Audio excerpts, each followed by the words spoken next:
Are you one of those people whose main source of income is the stock market?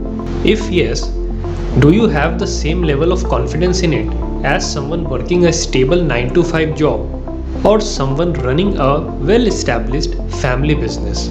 Today, we are going to break down whether depending on the stock market as your primary income source is a smart move or a silent blunder that could cost you later.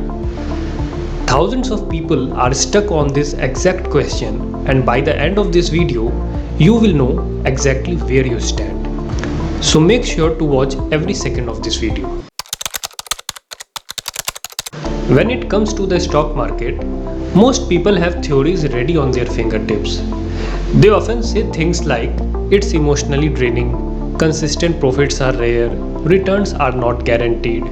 On the surface, these statements sound true, but let's break them down and compare them with real world business logic. In the world of business, people usually invest large amounts of capital to get things started. Even for a small or mid-sized business, it's common to invest 50 lakhs or more. But most people who want to make the stock market their main source of income barely invest 10 lakhs, and they expect that amount to turn into 30-40 lakhs in no time. That's not just unrealistic, it's disconnected from how any money making system actually works.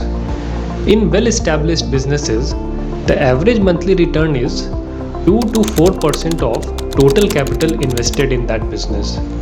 And even in businesses, income does not come evenly every month. There are natural cycles, ups and downs that every sector goes through. For example, the clothing, jewelry, and grocery business sees peaks during the wedding season but slows down afterward.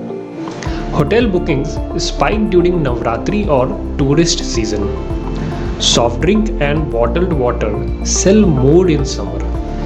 E-commerce businesses boom during festive sales.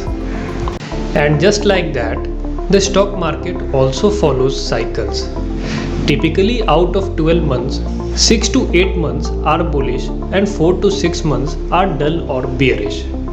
A professional knows how to take full advantage of the bullish months, so that the total earnings from those months are enough to cover the quieter ones too.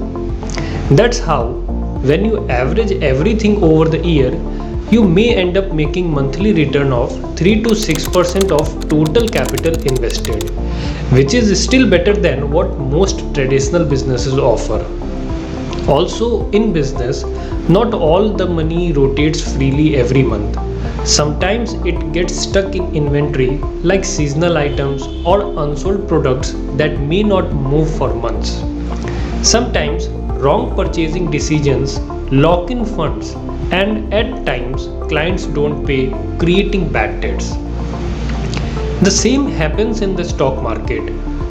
Some of your capital may get stuck in underperforming stocks.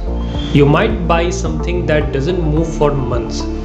And just like bad debts, there are stocks where your capital actually gets wiped out. That's part and parcel of the game. It's not a flaw, it's just how any asset-based work functions. Now let's understand something deeper. There is a difference between livelihood and wealth creation. One is about running your household, meeting monthly expenses. The other is about multiplying your capital 2x, 3x, or becoming truly financially sound. There is no job, no business, no startup, no work in the world that is pre-marked for wealth creation. For the vast majority, it's simply a means of livelihood. Let's break it further. Out of the world's 8.5 billion population, less than 0.01% do jobs that instantly lift them out of poverty with just 1 month's salary. Take Sundar Pichai for example, CEO of Alphabet Google, earning over 1800 crores per year, that is 150 crores per month, clearly life changing.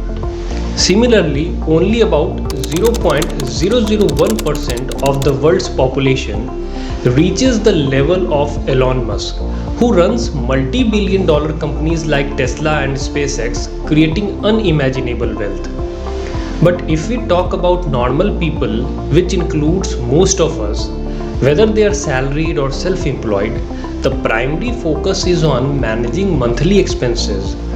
Most people use their salary or business profits to keep life running. Now, the obvious question arises: how did some of your friends, relatives, or neighbors, the ones who are counted among the financially sound, end up building that kind of wealth despite having a regular line of work? So, here's the answer. When it comes to wealth creation, that does not happen through monthly earnings, it happens through timely opportunities. You don't need to be super rich to build wealth. What you need is the awareness to spot momentum and the courage to act when it comes. Let me explain that with some real world scenarios. When YouTube started booming, creators made crores. After COVID, the stock market saw a huge rally and professionals earned heavily. During COVID, medical shops, grocery business, hospitals made record turnovers. A few years ago, when real estate was booming, suppliers of cements and steel made huge profits. As the EV trend picked up, suppliers of batteries, chips, and connectors saw their revenues double within a year. During the 2021 crypto rally, even casual traders saw their coins jump 10x. Professionals who were all in at the right time became millionaires. Before digitalization, election season was a golden period for printing press, with non-stop orders for posters, banners, pamphlets, etc., driving big earnings in just weeks. In any business, whether it's selling clothes, groceries, electronics, or anything else, you will notice phases where things move faster than usual. Every industry has its moment, a golden period, where people earn big. Those who scale their efforts during that window often end up doubling or tripling their capital. Just like in any business, in the stock market, your monthly income helps you manage your livelihood, and your long-term investment, when timed and managed smartly, are what multiply your capital and push you closer to financial freedom. If you're still watching this video, then you deserve the final takeaway. Yes, you can make the stock market your wealth creation tool as well as a salary substitute.